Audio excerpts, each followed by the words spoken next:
You got the Maxwell subpoena out. Is that Yep. enough for you? No, it's never going to be enough. This town has a history of lying and covering it up. Again, Kennedy assassination, Oswald's supposed to have shot Kennedy from the front and the back. They found basically a bullet with a lead jacket that's unscathed on a gurney in a hospital, and nobody asked questions about it. It's over 60 years ago. This town has a history of lying, and I just want to get to the bottom of it. That's all I want, and that's why I want to call her in. I think it's a good start. And what about the speaker sending everybody home rather than having a vote? Well, I guess we're getting tired of these 2-hour work weeks up here. That's all we've ever done since the Democrats in power, and we're in power. I'm sick of it. I came here to work. An old Democrat speaker in the House, Jimmy Nafee, told me one time, he said, "Tim, you didn't want to work, you shouldn't have hired on."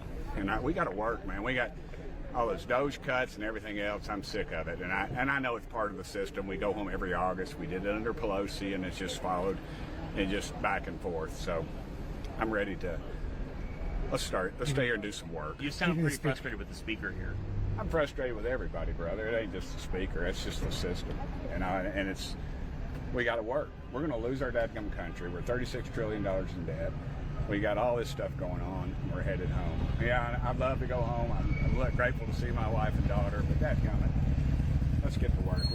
America's ticked off, and they should be. Do you think the speaker's trying to bury the Epstein files? No, I just, the president, I think, got off on a good start here this week over the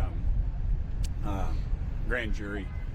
The grand jury stuff. I think that's a great start, and honestly, I want to protect the innocent. I want to protect the 1,000 little girls that got raped and abused, and I want to protect the people that flew on these planes unsuspecting, and maybe they didn't go to the island or whatever.